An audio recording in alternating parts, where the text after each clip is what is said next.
orang akan senang untuk sholat atau apapun, baik baca Quran, berzikir, ketika dia merasakan nikmatnya ibadah tersebut. Karena malas itu berhubungan dengan nafsu. Dan nafsu kita, watak nafsu kita itu, jika dia tidak menikmati apa yang kita lakukan, maka dia nggak mau. Hufatil jannatu bil makarih. Ketika dia tidak menikmati, dia nggak mau. Apapun itu nafsu. Walaupun tidak ada hubungannya dengan ibadah. Ada makanan, bagi orang enak, bagi dia nggak enak, maka dia nggak mau makan. Kenapa? Kok nggak mau? Karena dia tidak menikmati. Walaupun itu manfaat bagi dirinya, nafsu nggak ngurus. Nafsu yang penting nikmat. Tidak melihat itu manfaat apa enggak, obat, jamu. Nafsu nggak mau. Kenapa? Pahit, nggak enak. Maka perlu kita paksa, karena obat ini bermanfaat untuk kita. Oleh karena itu, ketika seseorang itu bisa menikmati sesuatu, maka nafsunya mendorong untuk melakukannya. Berapa banyak kita lihat orang larut dalam permainannya. Permainan. Contoh, kalau kita lihat catur, apa sih nikmatnya main catur ini apa? Kayu dibentuk kuda, dibentuk raja, dibentuk ini, dibentuk itu, dibuat permainan. 1 jam main catur itu. Selesai main lagi, selesai main lagi. Apa nikmatnya? Dohir, akal, nggak ada. Tapi karena nafsu suka menikmati itu, maka jadilah itu kesukaan dan bisa dilakukan. Rokok bagi yang merokok, apa sih nikmatnya rokok? Awalnya nggak ada. Semua orang yang merokok diawali dengan batuk dan pusing dan pilek. Pusing, pilek. Artinya apa? Memang tidak enak merokok itu, tapi karena dipaksa. Kemudian dikasih propaganda, kalau kamu rokok, kamu laki. Yang sesungguhnya lelaki adalah orang yang rokok. Kemudian dibuat pria sejati, sehingga lama-lama menikmati. Ketika udah menikmati, dikejar itu rokok. Bahkan tidak takut penyakit yang akan ditimbulkan dari rokok. Ditulis di pak rokok itu, setiap pak rokok diwajibkan oleh pemerintah untuk menulis bahwa rokok membuat Anda mati, ini. Nggak cukup itu, gambarnya harus dicantumkan sekarang. Yang lobang di sini, yang lobang di sini, yang lobang di sini, nggak takut. Kenapa? Nafsu sudah menikmatinya. Sholat juga demikian. Kenapa kita malas sholat? Karena nafsu kita belum menikmati sholat.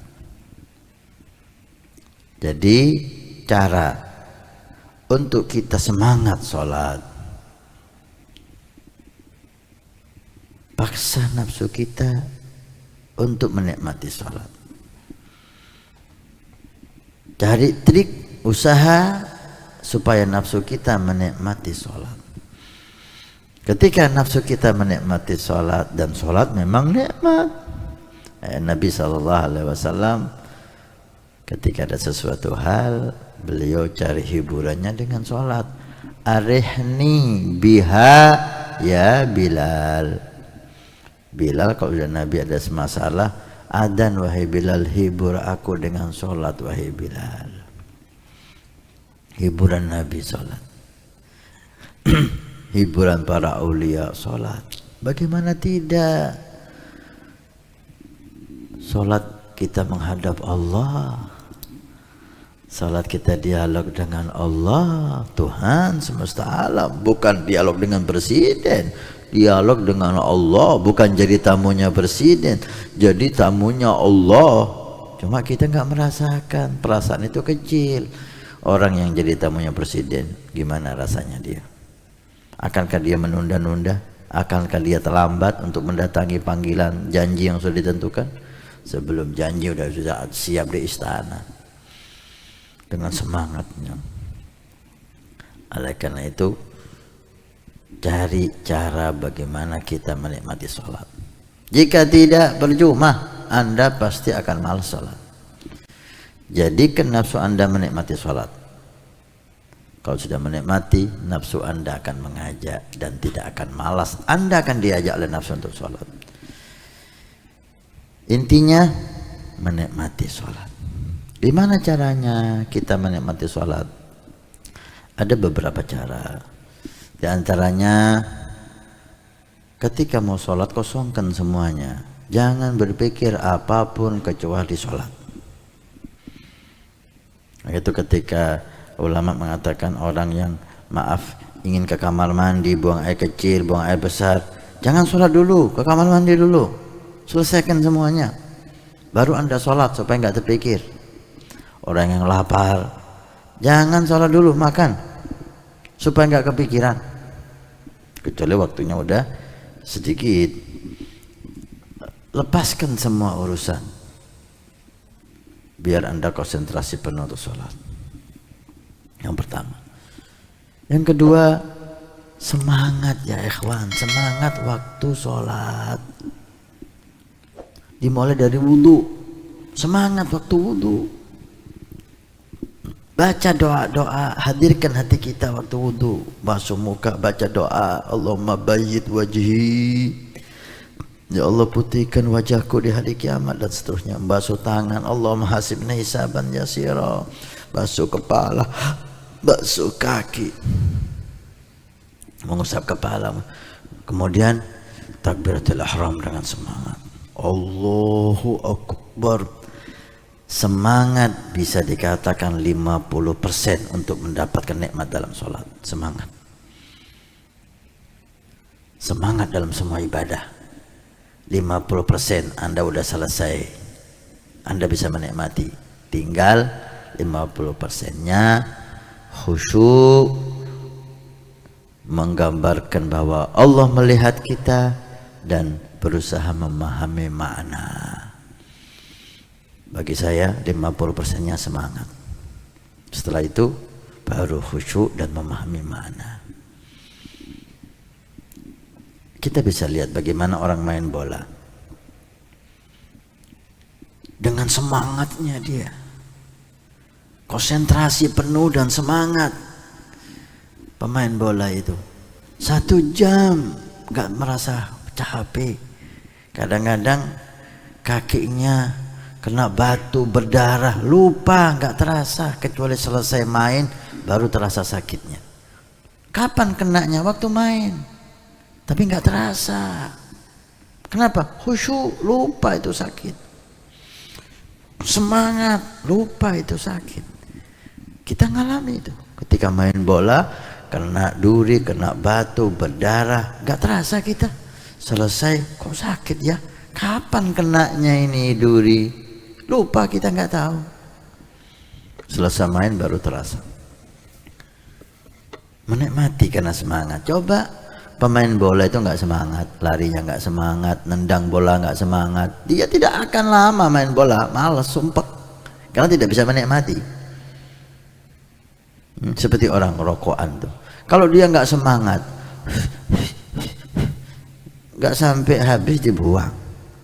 Tapi ketika dia semangat, dinikmati, disemangati, tumbuh kenikmatan. Padahal pahit, padahal jelek, padahal penyakit. Tapi karena semangat, yang pahit bisa jadi enak. Dengan semangat. Apalagi sholat yang intinya nikmat. Ala bidzikrillah tatmainnul qulub. Semangat. Takbir itu yang semangat. Allahu Akbar. Baca Fatihah yang semangat. Bismillahirrahmanirrahim. Alhamdulillahirabbil alamin. Ar-Rahman. Yang semangat. Ruku Allahu Akbar. Sami Allahu liman. Semangat. Akan muncul nikmat nanti. Apalagi dibarengi dengan khusyuk dan memahami makna. Oh, luar biasa sholat. Sebagian solihin, beliau ditanya, apakah pernah Anda ketika sholat terpikir sesuatu hal? Dia heran, apakah ada hal yang lebih aku nikmati dari sholat sehingga aku harus ingat dalam sholat? Ya, jawabannya, ketika ditanya apakah Anda pernah ketika sholat ingat sesuatu, jawabannya apa? Apakah ada sesuatu yang lebih nikmat dari sholat sehingga perlu aku ingat? Masya Allah. Artinya tidak ada nikmat bagi mereka seperti dalam sholat sehingga ketika sholat lupa semua. Contoh kemanten baru, ketika malam pertama dia berdua dengan istrinya, ya Allah, ada ingat sesuatu? Ingat kerjaannya, ingat tetangganya, ingat temannya? Nggak ada. HP di silent, dimatikan semuanya, menikmati dia dengan istrinya di malam pertama, lupa sama semuanya. Kenapa? Karena saat itu saat yang paling dia senangi. Demikian para solehin. Sholat adalah hiburan yang besar bagi mereka sehingga ketika sholat mereka lupa semuanya. Untuk mencapai hal itu perlu proses. Seperti yang saya katakan tadi, 50% bagi saya kita bisa menikmati ibadah semangat. Bagaimana bisa nikmat sholat ketika kita sholat kita malas? Allahu Akbar. Gak nikmat sholat. Ketika sholat gak nikmat, gak mau nafsu kita ajak sholat. Timbullah malas, mengakhirkan, menunda. Semangat dalam sholat, kosongkan pikiran, selesaikan semua pekerjaan, konsentrasi, semangat, khusyuk, pahami arti. Bayangkan Allah melihat Anda, dan ini bentuk kehormatan dari Allah untuk Anda. Anda diizinkan menghadap Allah subhanahu wa ta'ala. Mudah-mudahan Allah menjadikan sholat kita lebih baik dan lebih baik sehingga kita bisa menikmatinya.